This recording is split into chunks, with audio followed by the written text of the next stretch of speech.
Tiniyak ni Senator Sherwin Gatchalian na magagamit sa tama at hindi sa korupsyon ang 2026 national budget.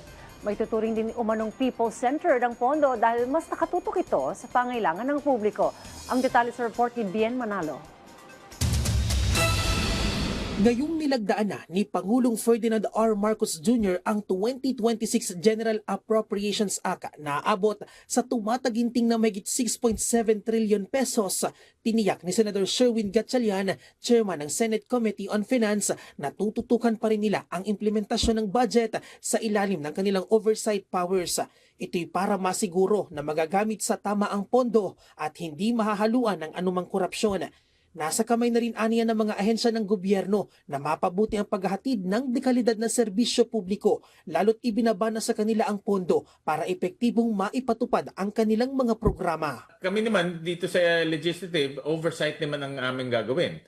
Yung pag-implemento ng budget napakahalaga rin dahil diyan rin pwedeng pumasok yung korupsyon doon sa implementation ng budget. Kaya imo-monitor natin mabuti itong implementation ng budget. Bagamat may mga item na vinito o inalis aniya ang ehekutibo sa pambansang budget, matatawag ito bilang people-centered budget dahil mas nakatutok aniya ito sa pangangailangan ng mga tao. Nilinaw din ng senador na mula sa ehekutibo ang mga vinitong item at hindi galing sa lehislatura. Aabot sa mahigit 92 billion pesos na Unprogram Appropriations Fund ang natanggal sa 2026 GAA. Kasama na dyan ang kontrobersyal na 80 billion pesos sa GIP program na posibleng magagamit aniya sa katiwalian. Inalis din ang subsidiya para sa mga government-owned or controlled corporation o GOCC na nagkakahalaga ng mahigit 6.8 million pesos na may epekto aniya sa operasyon ng iba't ibang ahensya. Tinanggal din maging ang pondong nakalaan para sa RACE program na gagamitin bilang pambayad ng utang sa ilang malalaking car manufacturers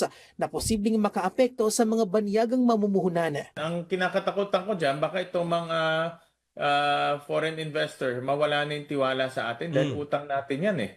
No? At pumunta sila dito para mabayaran itong mga nagpunta sila dito para mabigyan sila ng insentibo, no? At magtayo sila ng mga factory dito sa ating bansa. Nilinaw naman ni Senador Gatchalian na may paggagamitan ang mga navitong items. Samantala, nangako naman si Gatchalian na patuloy na tutugunan ang ilang hamong kinahaharap ng sektor ng edukasyon na nakakuha ng pinakamalaking budget allocation na aabot sa mahigit 1.3 trillion pesos.